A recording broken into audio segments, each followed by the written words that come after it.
하나님 말씀 마태복음 6장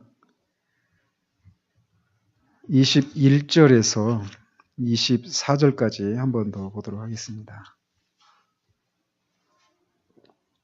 마태복음 6장 21절에서 24절까지 같이 읽겠습니다. 시작. 내 봄을 잇는 그곳에는 내 마음도 있느니라. 눈은 몸의 등불이니 그러므로 내 눈이 성하면 온몸이 밝을 것이요 눈이 나쁘면 온몸이 어두울 것이니 그러므로 내게 있는 빛이 어두우면 그 어둠이 얼마나 더하겠느냐. 한 사람이 두 주인을 섬기지 못할 것이니 혹 이를 미워하고 저를 사랑하거나 혹 이를 중히 여기고 저를 경히 여김이라. 너희가 하나님과 재물을 겸하여 섬기지 못하느니라. 아멘.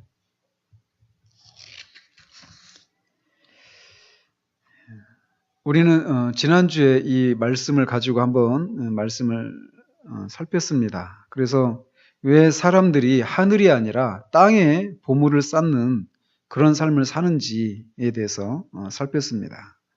그것은 이 세상을 바라보는 우리의 영적인 눈이 어둡기 때문이다라고 말씀드렸습니다. 눈이 성치 못하면 몸이 어두운 것처럼 영적인 눈이 어두우면 우리의 삶도 어두울 수밖에 없습니다. 그러면서 재물, 즉 만몬이라고 우리가 알고 있는 이 만몬이, 재물이 어떻게 하나님과 경쟁 관계인 신적인 자리에까지 이르게 되는가, 그 과정을 우리가 잠시 살펴보았습니다. 그리고 이게 신적인 존재는 그를 섬기는 그런 존재들한테 전적인 헌신을 요구한다라고 말씀드렸어요. 그렇기 때문에 하나님을 전적으로 섬기든지 또는 재물을 전적으로 섬기든지 이 둘 중에 하나이지 이 둘을 동시에 섬기는 것은 가능하지 않다. 그런데도 우리가 영적인 눈이 어두워져서 이것을 동시에 섬길 수 있는 어떤 제3의 길을 찾으려고 하는데 이것은 헛살일 뿐입니다. 그래서 오늘은 이 본문을 가지고 한 번 더 왜 우리가 그렇게 이렇게 땅에 보물을 쌓는 그런 삶을 사는지에 대해서 좀 더 다른 각도에서 말씀을 살펴보도록 합니다. 주님이 이렇게 땅에 보물을 쌓지 말고 하늘의 보화를 쌓아라 이렇게 하시는 것처럼 이런 식으로 성경은 무엇을 하지 말아라. 너희의 땅을 살아가면서 이러이러한 것들에 주의해라. 경계해야 된다. 이런 말씀들을 우리가 자주 듣습니다. 주님만 그러신 것이 아니라 사도들도 그 편지를 받고 있는 그 수신자들에게 그런 경고들을 이렇게 하고 있는 것을 보게 됩니다. 우리가 계속 살펴보고 있는 것처럼 이 산상수훈, 이 주님의 이 가르침, 이 교훈을 받고 있는 사람들은 이 교훈대로 살 수 있는 사람들은 오직 거듭난 사람들만 이런 삶을 살 수 있다라고 말씀을 드렸어요. 살 수 있습니다. 거듭난 사람들은. 이 말씀을 보면서 우리가 살 수 없다 하면 우리 자신의 그런 연약함을 깨닫도록 하는 데만 이 말씀이 작용하는 게 아니다라고 말씀을 드렸어요. 어쨌든 이런 가르침과 이런 교훈을 받고 있는 사람들은 거듭난 사람들이란 말이죠. 그런데 거듭날 때 우리는 사물을 바라보는 새로운 관점을 우리가 가지게 됩니다. 그런데 그런 사람들이라 할지라도 주님께서 이렇게 너희가 이 땅을 살아가면서 이러이러한 것들에 주의를 해야 된다라고 하는 이런 경고의 메시지를 들어야만 한다라는 것이에요. 왜 그렇게 거듭났음에도 불구하고 그래서 거듭나서 사물을 바라보는 새로운 관점을 가지고 있어서 또 그리스도 안에서 새로운 피조물이라고 이렇게 그렇게 말하고 있는 사람들에게도 왜 이런 경고들이 필요한가라는 겁니다. 그것은 바로 죄의 영향력 때문에 그렇습니다. 거듭났지만 여전히 죄와 이 죄로 인한 영향력들이 우리들에게 어떤 힘으로 여전히 작용하고 있기 때문에 우리는 이런 가르침과 교훈을 계속해서 들어야 한다는 거예요. 나는 이제 거듭났으니까, 그래서 이 사물을 바라보는 새로운 관점이 생겨났으니까 나는 이런 식의 어떤 교훈과 이런 경계들을 필요가 없다. 이렇게 말할 수 있는 사람이 없다라는 겁니다. 그렇다면 죄가 어떻게 우리에게 어떤 영향을 끼쳤고 어떤 역사들을 일으켰기 때문에 우리가 이렇게 거듭났음에도 불구하고 이런 주님이나 또는 그 주님의 제자들, 사도들의 그런 경계들, 이런 경고들을 우리가 계속해서 들어야만 하는가, 그 이유들을 좀 살펴보도록 합니다. 죄가 우리 인간에게 미친 영향을 한마디로 이렇게 말을 한다면, 인간이 원래 창조되었을 때 인간이 살아가도록 했던, 인간이 가지고 있는 정상적인 기능에 이 혼란을 야기시켰다라고 말을 할 수 있습니다. 인간은 우리가 알다시피 하나님의 형상으로 빚어진 존재들입니다. 그래서 이 인간이 어떻게 구성되어 있는가라고 할 때 영혼과 육체로 구성되어 있다, 이렇게 말하는 사람도 있고, 영과 혼과 육체로 구성되어 있다, 이렇게 말하는 사람도 있습니다. 전자를 2분설, 후자를 3분설 이렇게 얘기를 하죠. 뭐 2분설의 입장이 있든지 3분설의 입장이 있든지 그건 뭐 그다지 어떤 본질적인 그런 부분이라고 할 수는 없을 수 있습니다. 그러나 어쨌건 영혼과 육체로 구성되어 있든지 또는 영혼, 육 이렇게 구성이 되어 있든지 간에 이 인간이 정상적으로 인간의 기능을 정상적으로 발휘할 때 이 영혼과 육체 또는 영혼, 육이 어떤 순서에 의해서 작동하도록 하나님 우리를 창조하셨느냐면 영혼이 육체를 통제하도록 그렇게 창조를 하셨습니다. 또는 영이 혼이 육체를 이렇게 통제하도록 그렇게 창조를 하셨단 말이에요. 이런 입장에서 보면은 로이 존스 목사님도 뭐 명확하게 영혼, 육 이렇게 얘기를 언급하고 있더라고요. 이렇게 3분설 이렇게 분명하게 얘기를 하고 있더라고요.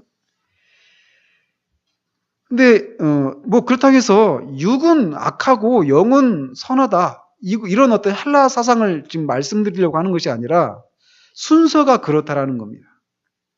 우리 영혼이 우리 육체에게 어떤 명령을 내리면 그 명령을 따라서 육체가 활동을 하는 겁니다. 근데 인간이 타락하고 나니까 이 질서에 혼란이 야기되게 된 거예요. 그래서 거꾸로 육이 혼을 또는 혼이 육을 이런 식으로 지배를 하는 일들이 생겨났다라는 겁니다. 그래서 육신의 정욕에 의해서 영혼이 지배를 받는 그런 일이 일어나게 된 것입니다.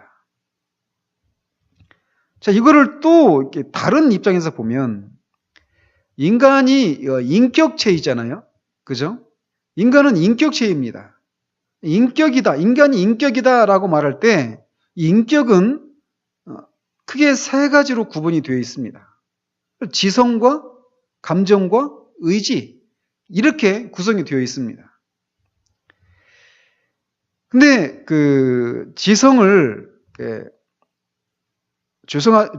죄송합니다만 이렇게 영어가 조금 더 분명해요. 어떤 면에서 그러냐면 우리가 지성과 감정과 의지라고 말할 때 특히 이제 감정이라고 말할 때 이 감정을 우리는 감정이 영어로는 heart거든요.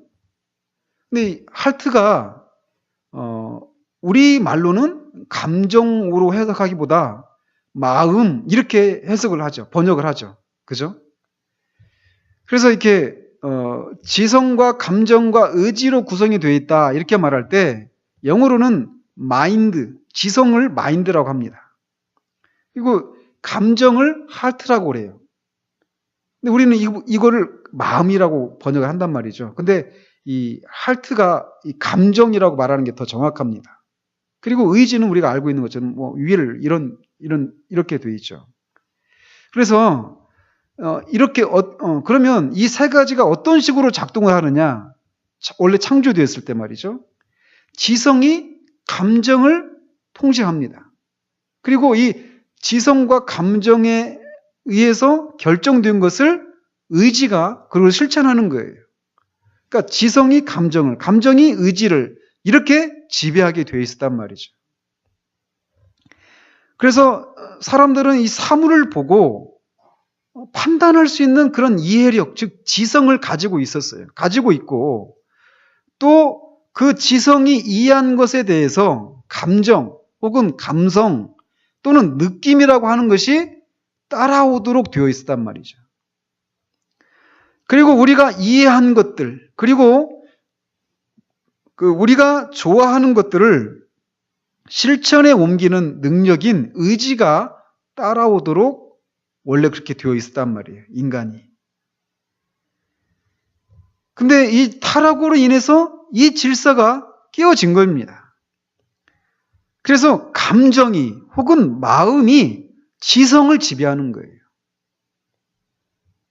어떤 것을 좋아하는 감정 혹은 느낌이나 마음이 먼저 오고 지성은 우리가 그것을 왜 좋아하는지 이것을 이렇게 뒷받침하기 위해서 뒤따라오는 이런 것이 되어버렸다는 것이죠. 그리고 의지는 그렇게 좋아하고 좋아할 이유를 가지고 있는 것들을 향해서 이렇게 발휘되게 되는 일들이 생겨났다는 겁니다. 이것은 오늘 우리가 살펴본 이 본문에서도 이 본문에 있는 그 주님의 가르침 속에서도 이것을 우리가 읽을 수 있습니다. 우리가 말씀드린 것처럼 내 보물이 있는 곳에 네 마음이 있다라고 주님이 말씀하셔요. 그죠? 근데 이게 21절에 내 보물이 있는 그곳에는 내 마음도 있다라고 할 때 그 마음이 핥힙니다. 근데 어때요? 말씀드린 것처럼 이 보화, 땅에 쌓는 보화이든지 또는 하늘에 쌓는 보물이든지 간에 이 보물, 이 보화는 우리의 전 인격에 영향을 미칩니다. 그래서 우리의 지성과 감정과 우리의 의지에 이 보물은 영향을 미친단 말이에요. 그런데 그 문제를 말씀하시면서 주님이 말씀하시는 게 내 보물이 있는 곳에 그곳에는 내 마음도 있다라고 먼저 말씀하셔요.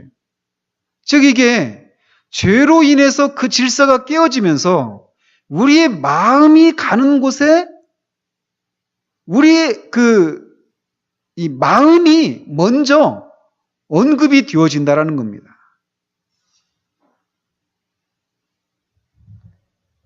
지난주에 그리고 나서 이렇게 마음을 먼저 언급하시고 나서 이 22절에 있는 것처럼 눈을 가지고 얘기를 하시는 거예요. 눈이 어두우면 온 몸이 어둡다. 여기서 말하는 눈이 뭐라고 말씀드렸습니까? 어떤 사물을 보고 판단하는 어떤 능력 또는 이해력, 지성 이런 것들을 가리키는 거예요. 그러니까 마음이 먼저 언급되고 이 지성이 뒤를 따르고 있습니다. 그리고 24절에 있는 것처럼 그렇게 우리의 마음이 끌리는 곳에 그리고 우리의 지성이 바르다라고 생각하는 그곳에 우리의 의지가 따라가는 거예요. 그래서 재물을 섬기든지 또는 하나님을 섬기든지 이런 식으로 감정과 지성과 의지가 이런 순서의 지배를 받는 삶이 우리 삶 가운데 초래되게 된 겁니다. 즉 사람은 옳다고 생각하는 것을 그러니까 지성을 가지고 무엇이 옳고 그른지 이런 것을 분별하고 그래서 옳은 것이 무엇인지를 분별해야 됩니다. 분별할 수 있는 능력이 있습니다. 그리고 그것을 옳다라고 생각하는 것을 좋아하는 감정이 따라오고 그렇게 옳고 좋아하는 것을 얻기 위해서 또는 실천하기 위해서 어떤 우리의 의지가 발휘되는 이렇게 돼야 되는데 이게 바뀐 거예요. 그래서 내가 좋아하는 것, 내 마음이 가는 곳, 내 감정이 따라가는 것, 내 느낌이 좋아하는 것 여기에 이것이 먼저이고 내가 그렇게 좋아하고 그렇게 좋은 느낌을 갖게 되는 그 이유가 무엇인지를 이제 지성이 거꾸로 찾아내는 겁니다. 그리고 의지가 따라오는 거예요. 감정과 지성의 그런 변화가 일어나게 되었다는 것입니다. 이렇게 자기의 욕망과 감정과 정욕이 지성을 지배하는 것이 이 땅을 살아가고 있는 사람들의 보편적인 일반적인 모습이 되어버렸다는 거예요. 무엇 때문에? 죄 때문에 말입니다. 근데 불신자들은 막 복음을 전하고 그러면은 이런 것들을 막 믿지 않는다고 그러잖아요. 어제도 어떤 뉴스를 봤는데 어디 기독교 어떤 기관에서 어떤 목회자들을 대상으로 무슨 설문조사를 한 것 같아요. 어떤 기관이 지금 기억은 안 나는데, 근데 목회자들이 생각할 때, 목회자들이 바라볼 때 성도들의 삶이 이 성경에서 말하고 있는 가르침과 신앙과 삶이 어느 정도 일치하느냐, 어느 정도 일치한다고 목회자들이 판단하고 있을까요? 성도들의 삶을 보면서.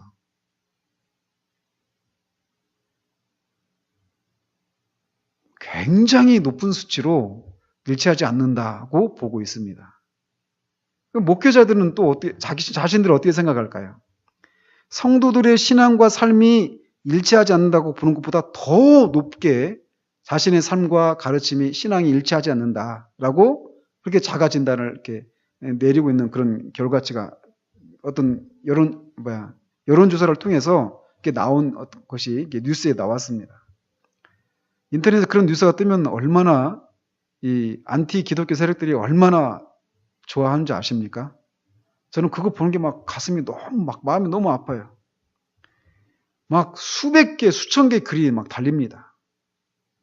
근데 한결 같아요. 그들은 이 신앙, 우리가 믿는 이 진리, 기독교 진리를 아주 어리석은 것으로 생각합니다.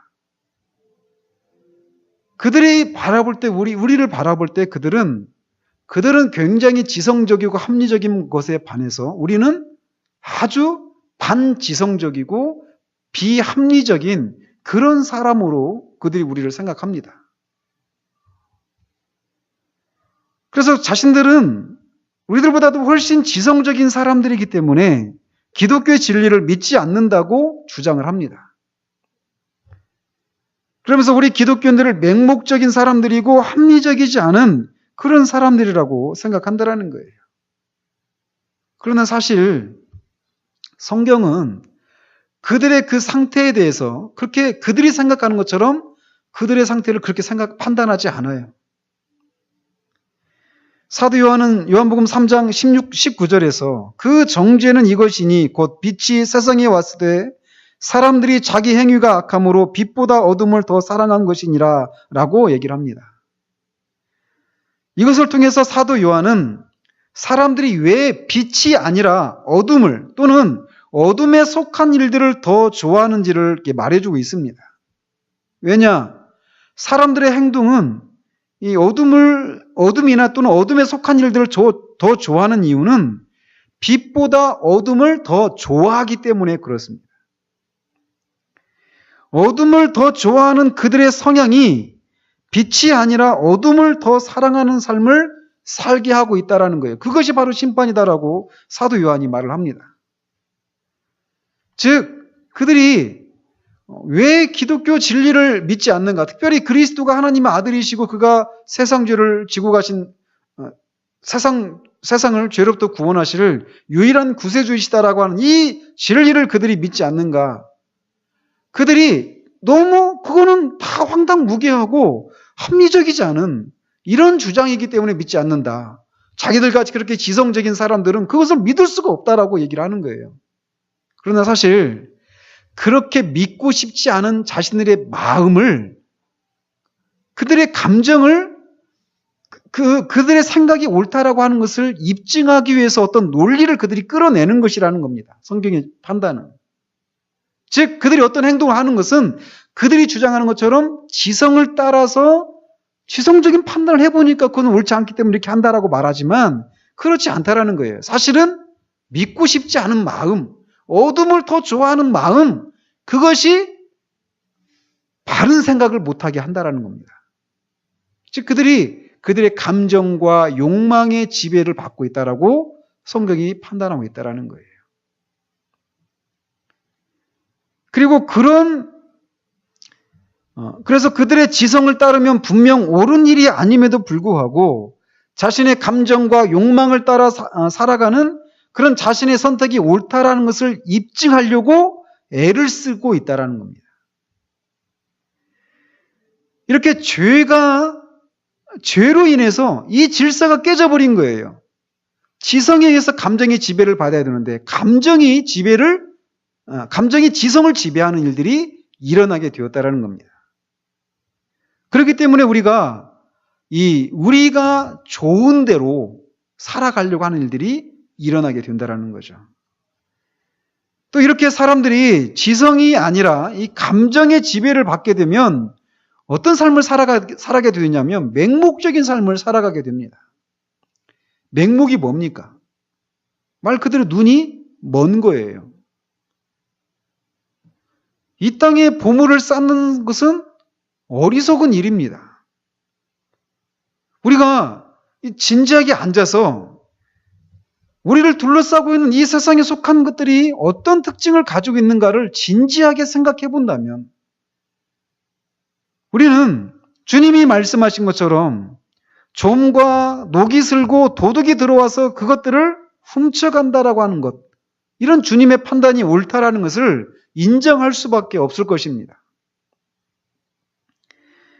우리가 그렇게 보물처럼 생각하는 우리의 건강과 육체의 그런 아름다움들, 우리나라가 세계적으로 성형공화국이 되었잖아요. 우리 굉장히 그런 어떤 육체의 그런 아름다움들을 추구하고 산단 말이죠. 그러나 이것을 우리가 정말 진지하게 생각해 본다라면 이런 건강이나 그런 육체의 아름다움, 외적인 아름다움 이런 것들은 언젠가는 모두 다 시들고 부패하게 될 것입니다. 또 돈은 또 어떻습니까?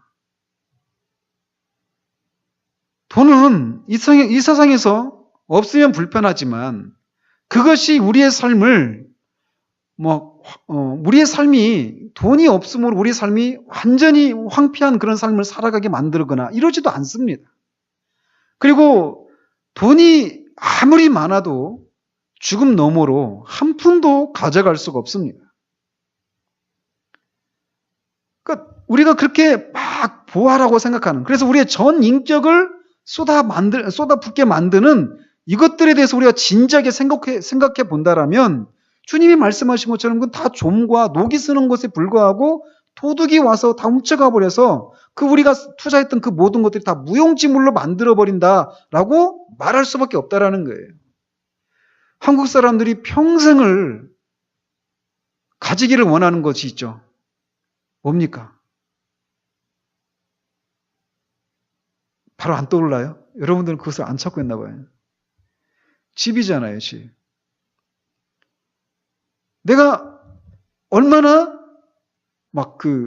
이사 가지 않고 살 수 있는, 이사를 앞두고 있는 분들도 계시죠.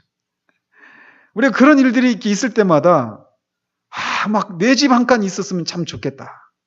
그리고 내가 이렇게 살아왔는데, 이렇게 오랫동안 살아왔는데 아직도 내 집 한 칸이 없다니.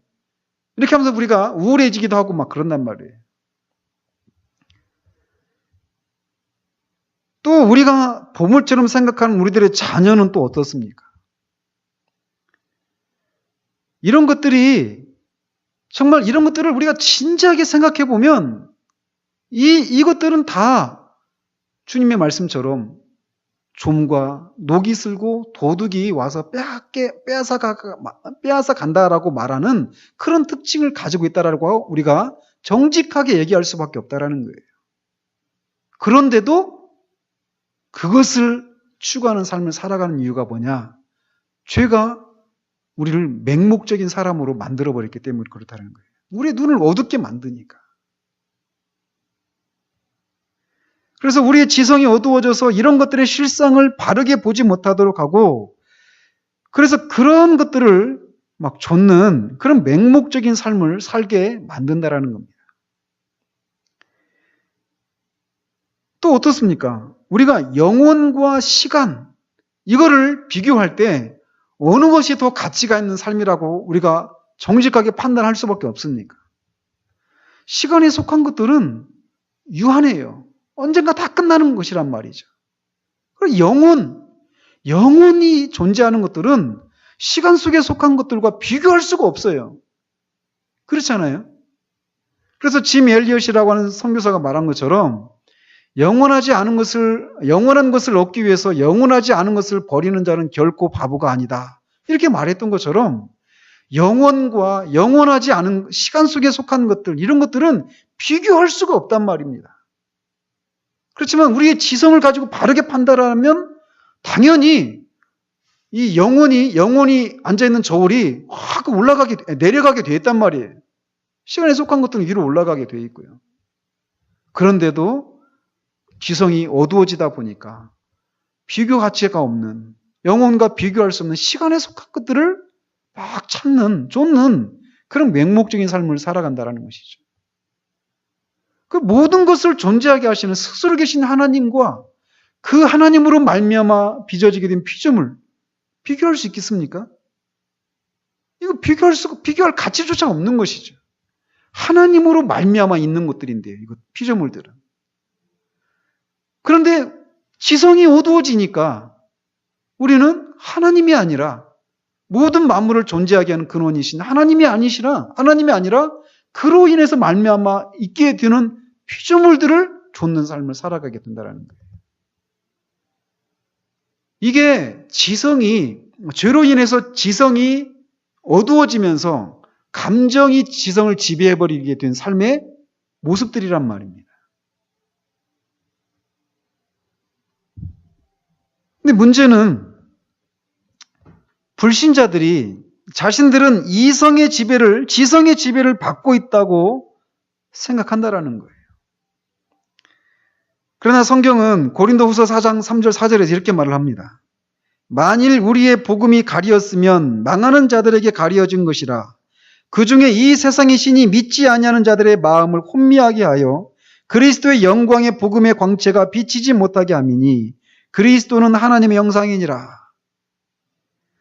즉 예수님이 그리스도이심을, 그의 하나님의 형상이신 그리스도를, 영광의 복음을 믿지 못하는 이유는 무엇이냐면 불신자들이 사탄의 지배를 받아서, 우리 성경에는 이 세상의 신이 믿지 않은 자들의 마음을 혼미하게 하여 이렇게 되어 있는데, 그 마음이 영어 성경을 보면 마인드입니다. 그러니까 뭡니까? 지성이란 말이에요. 그러니까 우리의 지성을 혼미하게 해서 그것을 그리스도의 그 영광의 복음을 믿지 못하게 되는 일이 생겨났다고 말을 하는 거예요. 즉 사탄이 불신자들의 생각을 혼미하게 해서 그들이 여전히 그런 불신 상태로 남아있다는 겁니다. 그러니까 불신자들이 생각하는 것, 자신들의 지성을 그들은 믿어서는 안 된다는 거예요. 왜? 그들의 생각이 사탄에 의해서 혼미하게 되어 있다는 겁니다. 그래서 사물을 바른 시각으로 볼 수 있는 그런 지성이 그들에게는 없다는 거예요.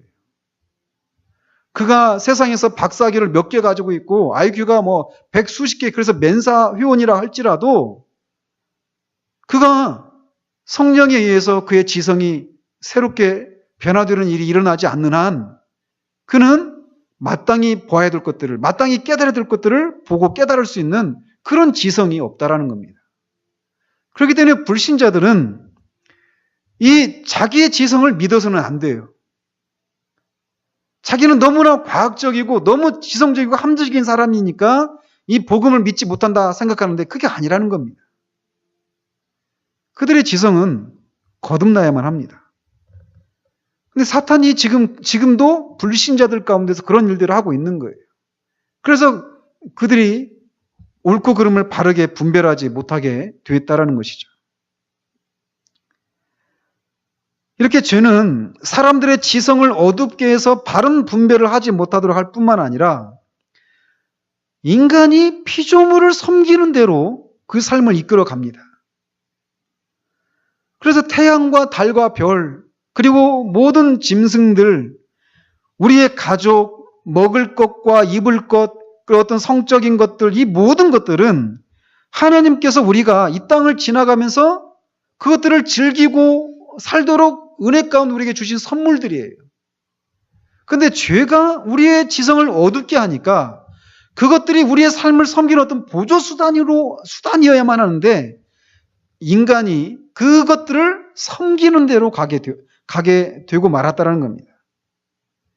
사람을 섬기도록 주어진 것들이 사람을 지배하고 또 그것들을 지배하도록 창조된 인간이 오히려 그 피조물들을 섬기는 존재로 전락하게 되었다는 거예요. 죄로 인해서 말이죠. 궁극적으로 죄는 사람을 파멸로 이끌고 갑니다. 주님의 말씀처럼 우리의 마음이 그것들에 끌리고 그것들을 섬기며 산 삶의 결과는 좀과 녹이 슬고 도둑이 들어서 그렇게 애쓰고 모았던 모든 보물이 아무것도 아니게 되는 그런 삶을 살게 된다는 겁니다. 언제 그것이 그렇게 됩니까? 죽게 될 때 그러는 거예요. 모든 것을 얻어도 목숨을 잃으면 무슨 소용이 있겠습니까? 온 천을 얻고도 목숨을 잃으면 무슨 소용이 있느냐라고 주님 말씀하시는 것처럼 죽음이라고 하는 것이 그렇게 우리가 일생을 살아가면서 애쓰고 추구했던 이 모든 것들이 아무것도 아니게 만들어버리는 그런 일이 일어나게 된다는 겁니다. 죽음은 우리 인생의 모든 수고가 참으로 헛되고 헛된 삶이라고 하는 것을 일깨워 줍니다. 그리고 그제서야 자신이 정말 바보같이 살았구나. 난 참 바보처럼 살았군요. 그 유행가 가사처럼. 그제서야 내가 정말 바보처럼 살았구나. 라고 하는 것을 뒤늦게 깨닫게 된다는 거예요. 그들은 죽으면 끝인 줄 알았습니다. 근데 죽었는데 분명히 죽었습니다. 근데 여전히 살아있는 자신을 보는 거예요. 얼마나 놀랄까요? 이 세상이 전부인 줄 알았는데 그리고 죽었어요. 끝났어요. 그런데 내가 있는 거예요. 여전히. 수없이 다양한 방식으로 그가 살아있을 때 세상 너머의 세계가 있다라고 하는 것을 자신의 양심의 또는 다른 어떤 전도자들의 그런 얘기를 들었지만 그런 생각을 애써 누르면서 이 세상이 전부인 것처럼 이 땅에 보물을 쌓는 삶을 살았단 말이에요. 그리고 죽음 이후에 이어지는 다른 세계가 있다라는 것을 부정하면서 살았는데 그 세계가 엄연히 있고 그 세상 앞에, 그 세계 앞에 자기가 살아있는 자신을 발견하는 거예요. 그제서야 그는 내가 왜 그 얘기를 못 들었고 그 얘기를 이렇게 부정하며 살았던고 하면서 뒤늦게 후회한단 말이죠. 누가복음 16장에 나오는 부자와 나사로의 비유에 나오는 부자가 바로 그런 사람입니다. 죽은 다음에야 그것을 깨닫게 된 것이죠.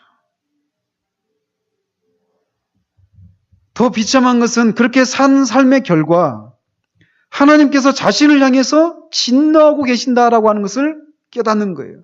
하나님의 진노가 자신의 머리 위에 머물러 있는 것을 깨닫게 된다는 겁니다.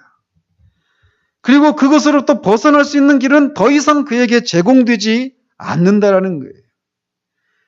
부자가 물 한 방울만이라도 내 혀를 적셔주기를 바라지만 거기를 건너갈 수 없다라고 말하는 것처럼 갈증은 느낍니다. 그러나 그 갈증은 채워지지 않는 갈증이에요. 끊임없이 양심의 가책이 있습니다. 내가 왜 이렇게 살았던 거? 그러나 가책만 있을 뿐이지 이 가책을 잠재울 수 있는 길은 없습니다. 영원토록 끊임없는 고통과 소망이 없는 가운데 그렇게 지내야만 한다라는 거예요. 죄가 그를 그렇게 이끌어 간다라는 겁니다. 사탄이 지금도 그런 일을 하고 있는 거예요. 사람들 속에서. 언젠가 한 2년 전인데 새벽에 이렇게 기도하려고 어느 교회를 가는데 이렇게 하늘을 보면서 갑니다. 그런데 막 그 마음이 막 밀려오는 거예요. 오늘 이 하루에도 이렇게 죽음 너머에 이 세계가 있고 자신이 그 세계를 준비하지 않았기 때문에 하나님의 진노 가운데 영원토록 소망이 없는 그런 고통 가운데 처하게 될 사람들. 그 영혼들이 오늘 하루에도 얼마나 많은 영혼들이 그런 상황을 직면할까. 이런 생각을 막 하게 되는데 마음에 막 말할 수 없는 고통이 밀려오는 거예요. 죄가 그렇게 사람을, 우리의 지성을 혼미하게 해서 그 파멸로 이끌어가게 만들어 간다라는 것입니다. 그러므로 아직도 믿지 않는 사람이 있다라면, 아까도 말씀드린 것처럼 그는 자신의 지성을 결코 믿어서는 안 되는 거예요. 왜냐하면 사탄이 그의 지성을 혼미하게 하고 있기 때문에 그렇습니다. 그에게 필요한 것은 거듭나는 거예요. 거듭나서 내 영혼의 햇빛 비추니, 아까 그 찬송가 가사처럼 그의 지성에 빛이 비춰지지 않으면 그는 사물을 바르게 판단할 수가 없습니다.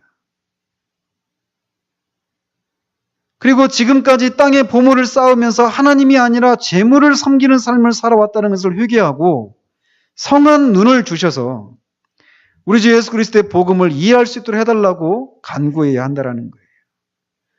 또 이 세상의 썩어짐을 바르게 볼 수 있도록 하시고 영원한 것들을 향한 마음과 하나님을 사랑하고 그를 즐거워할 수밖에 없는 이유와 근거들을 바르게 볼 수 있는 눈과 마음을 주시기를 위해서 기도해야만 할 것입니다. 또 이미 거듭난 사람이라면 이제 우리들의 삶은 감정과 욕망의 지배를 받는 삶을 살아서는 안 되고 지성의 지배를 받는 삶을 살아야 한다는 것을 우리가 알아야만 합니다. 믿지 않는 자와 결혼하면 안 된다. 이게 옳은 거예요. 우리 지성이 그렇게 말을 합니다. 바르게 판단합니다. 우리의 감정이, 내가 그래도 그 사람을 사랑하는데요 하면서 감정이 지성을 이겨버린다는 것이죠. 이런 식으로 살면 안 된다는 것이죠. 이게 뿐만이 아닙니다. 부부싸움 했다. 하루 해가 지기 전에 그걸 풀어야 된다라고 말씀하셔요. 그게 옳은 지적입니다. 거기에 우리를 복종시켜야 돼요. 근데 우리 감정이 그렇게 하고 싶지 않은 거예요. 저를 향해서 말하는 겁니다. 그런 식으로 우리가 이 감정에 의해서 우리의 삶을 살아가는 경우들이 많이 있다라는 거예요.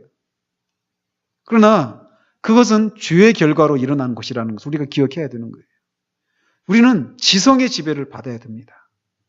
이거는 그 사람이 얼마나 지성적인 사람이냐 아니냐 이걸 말해주는 게 아니에요. 인간이 원래 그렇게 창조되었다라는 것입니다. 성령께서 말씀을 통해서 바른 것이 무엇인지를 보이시면 우리의 마음이, 우리의 감정이 그것에 순종하고자 않을지라도 그런 우리의 감정을 부인하고 옳은 길을 따라야 한다는 거예요. 이것이 생명의 길로 우리를 인도합니다. 하나님께서 우리의 눈을 밝혀주시길 바랍니다. 정말 말씀과 성령을 통해서 우리의 눈을 밝혀주셔서 무엇이 옳은지, 어떤 것이 옳은 것인지를 우리에게 분명하게 밝혀주실 때 우리의 감정이 거기에 따라가고 싶지 않은 그런 반발을 할지라도 그것을 부인하고 옳은 길을 걸어갈 때 감정은 뒤에 올 것이고 그 삶의 결과는 생명의 길일 것입니다. 우리가 그런 삶을 살아서 땅이 아니라 하늘의 보화를 쌓는 그런 삶을 살아가는 우리 모두 되어지기를 우리 주님 이름으로 축원드립니다.